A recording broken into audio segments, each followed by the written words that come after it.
Welcome to the Deep Dive, Income After Hours, where we stop trading time for dollars and start building systems that work while we sleep. That really is the core focus today. We're here to give you the cheat sheet, not the get-rich-quick fantasy, but the high-leverage knowledge that the financially successful actually use to accelerate their journey.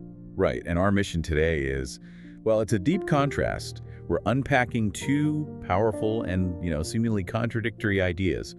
First, the actual modern playbook for achieving exponential wealth, focusing on knowledge and radical leverage. And then the second part.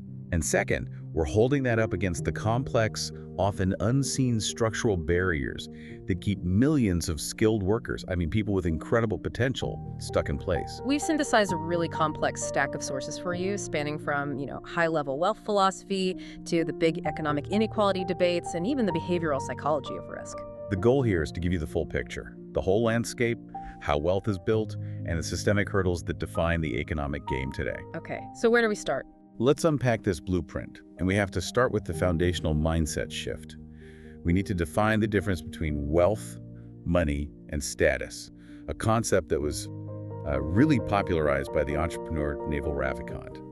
You have to seek wealth first over just chasing money or status. And this distinction is so critical for anyone who wants financial freedom. Money is, well, it's just renting out your time, it's transactional, it's perishable. And status is a zero-sum game. Exactly. It's a zero-sum game, often just seeking validation from others. True wealth, though, that's owning assets that earn and compound value independently. It allows your capital to work for you even when you're not. So wealth creation is a long-term game. It's built on strategic thinking, patience, and moving yourself from being a consumer to fundamentally an owner. But how do you start building those assets in the modern economy? The engine that powers this machine is based on two main pillars: specific knowledge and leverage. Let's talk about specific knowledge first, or SK. Right. So this isn't just a college degree in some standardized field. It's the unique intersection of your innate talents, your genuine curiosity, and the personal identity you've developed over years. It's the stuff you're uniquely good at. And fascinated by, which is inherently difficult to teach in a classroom setting. And here's where the high value comes in, right? If someone can train you to do something in a few weeks, eventually they will train a computer or an algorithm to do it faster and cheaper. That's a warning. Specific knowledge is the key to escaping that pure competition. Can you give us an example of how that SK manifests, practically? Okay, think about it this way. Specific knowledge isn't just knowing how to use a certain software. It's being the only person who knows how to adapt that software to a highly niche, regulated industry like, say, medical device manufacturing or international tax compliance based on your decade of experience. Oh, I see. So it's the combination. It's that unique combination of niche expertise and deep industry context that makes you authentic, highly valuable, and very, very hard to replace. So once you identify that specialized knowledge, the next step is to apply leverage. This is the wealth multiplier. It's about using tools, people, or systems to amplify your output exponentially. You have to stop making one widget for 1 hour of work. Exactly. And leverage, it falls into three main buckets. The oldest form is labor, having people work for you, but it's complex and messy. Capital money, amplifying your investment decisions, that dominated the 20th century. But the newest, and I think the most democratic forms, are code and media. That's permissionless leverage. That's it, permissionless. Yeah. Code, like software, and media, like books, videos, or podcasts, these are tools you can start using right now. You don't need anyone's permission. Nobody's permission to publish a book or launch a piece of software. And the beauty is that these products have zero marginal cost of replication. You create it once, and it can serve 1 million users effortlessly. This is the great accelerator today. Okay, that's the intellectual framework. So let's talk about how the wealthy use leverage in the physical world, specifically financial leverage and good debt.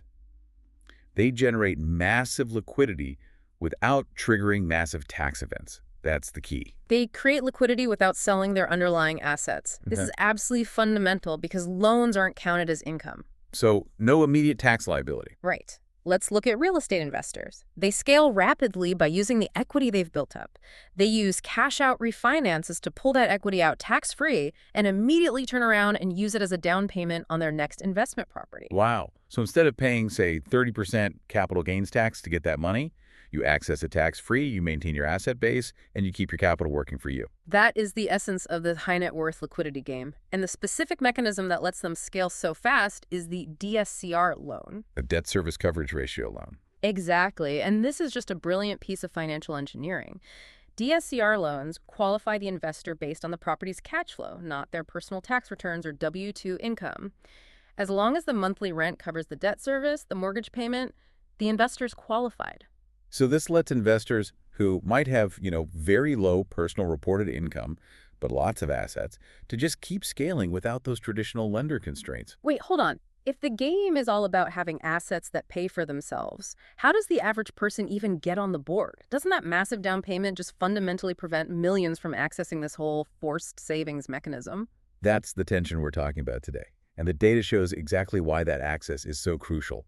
A homeowner's net worth is nearly 40 times greater than a renter's. 40 times. Renting is a transactional expense with zero return.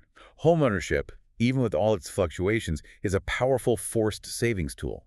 The gap is staggering. Since 2006, homeowners gained $169,000 in equity, while renters cumulatively lost $229,000. That is a shocking number. Getting that first asset is the biggest financial hurdle many people will ever face. So you combine specific knowledge with massive leverage steering billion-dollar entities or managing huge portfolios, and there's one decisive skill left when the stakes get that high. Judgment. Judgment.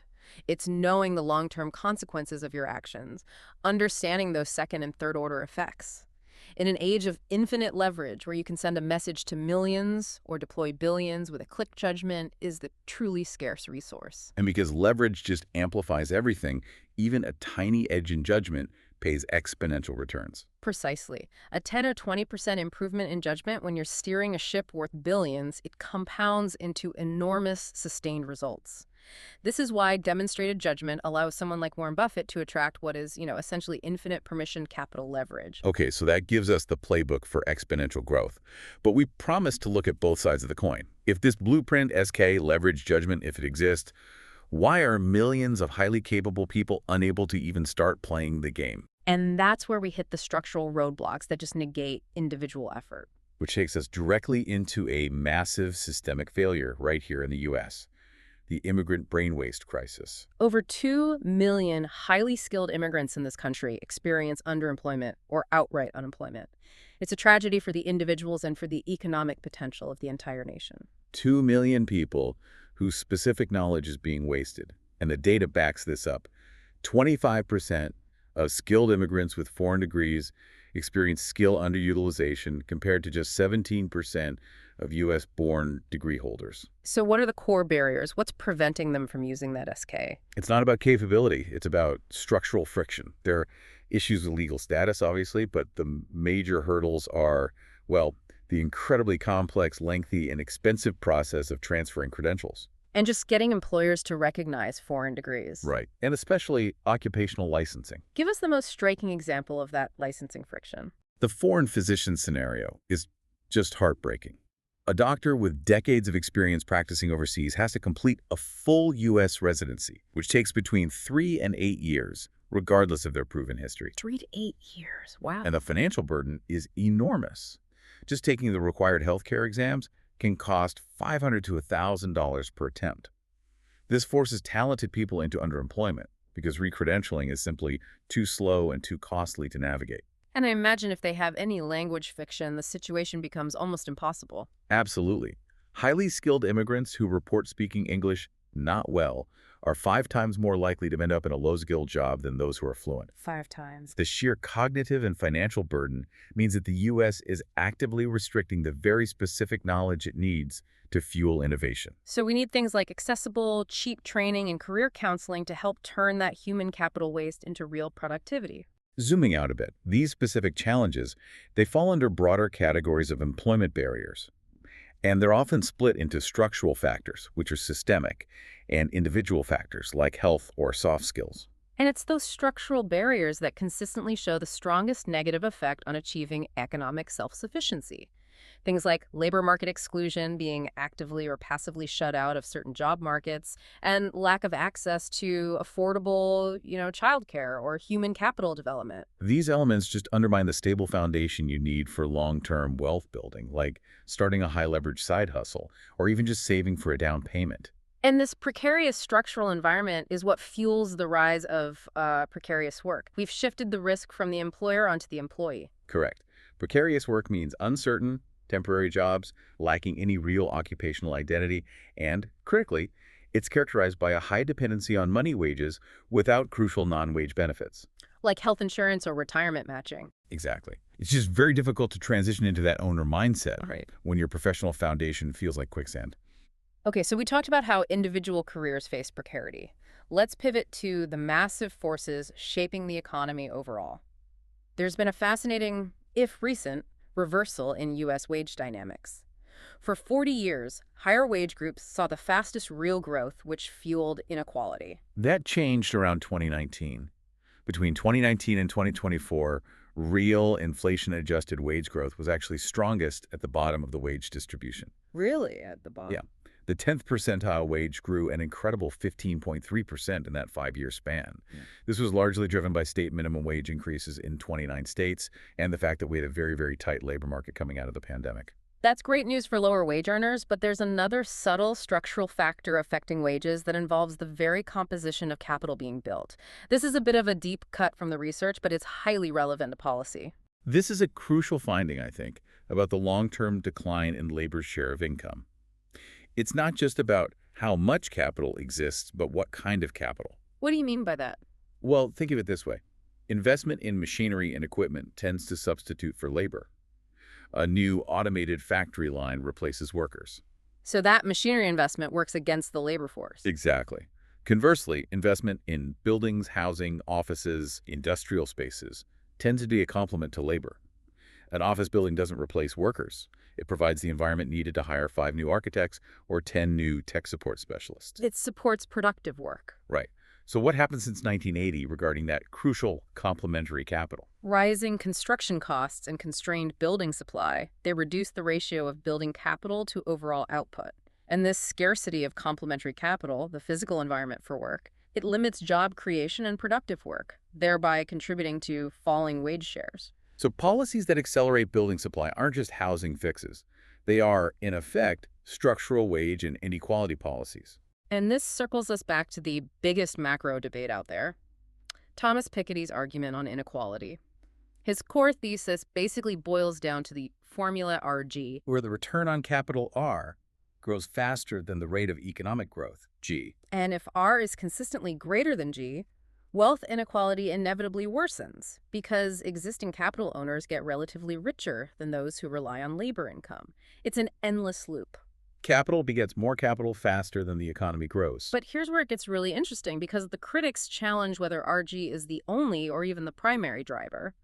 They argue that labor income inequality is now a far bigger factor than returns on capital. And crucially, they challenge Piketty's empirical claims about the degree of the increase. They do. When you adjust the numbers to properly account for things like Social Security transfers, which disproportionately benefit lower-wage people, and unrealized capital gains, especially the massive equity gains in housing, The whole picture changes. it changes dramatically. Some studies suggest that when you include those factors, the measured increase in inequality has been far less dramatic, or in some cases, even essentially constant. It contradicts the core premise that we're headed back to 19th century dynastic wealth. It just shows how much the definition of wealth and income really matters in these debates. So whether the inequality is accelerating or constant, one major roadblock to wealth creation is universal, and it's entirely internal. It's called loss aversion. Loss aversion is pure behavioral psychology. It's the tendency to weight losses roughly twice as heavily as equivalent gains.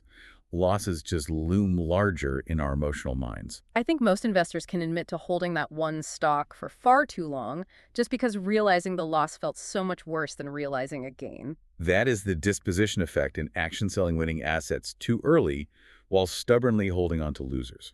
It keeps people from achieving optimal returns, and it ties directly into how we manage luck in the market. Right. Investing success requires enduring massive, unavoidable pain. We often attribute success to our own skill, but the simple, unavoidable role of luck in market timing is huge. So huge. If you were born around 1960 and invested passively, you would have had to endure a maximum drawdown, a loss of nearly 57% at some point in your critical wealth-building years, just to get those long-term S&P 500 returns. 57%. That is physically painful to even look at on a spreadsheet. It is, and failure to acknowledge the role of luck causes overconfidence during the good times. But when those painful drawdowns inevitably happen, loss aversion takes over and the investor tacks out. They sell at the bottom. They sell at the bottom, locking in the loss and preventing themselves from achieving those powerful long-term compounding results. Humility is just essential for survival. We've charted the path to compounding wealth. Then, through specific knowledge, massive leverage, and strategic asset ownership. And at the same time, we've recognized the immense structural forces, from immigrant licensing hurdles and brain waste to the very type of capital we choose to build that constrain opportunity for millions. We've seen that permissionless leverage like code and media, combined with specific knowledge, offers exponential wealth potential. Yet we know that over 2 million highly skilled immigrants are currently experiencing brain waste because of these structural barriers. It's a tremendous waste of potential SK and high leverage capacity. So I have a question. What practical steps could organizations or policymakers take to immediately redesign credentialing and licensing processes, allowing those millions of high-skill workers to instantly access high-leverage careers, thereby turning that brain waste into massive, sustained economic productivity that benefits everyone? That's a powerful question to leave simmering in your mind as you consider the intersection of your own specific knowledge and the economic barriers around you. If this deep dive helped you think differently about wealth, leverage, or the constraints on advancement, please be sure to leave a comment, like the episode, and follow us for your next installment of The Deep Dive, Income After Hours.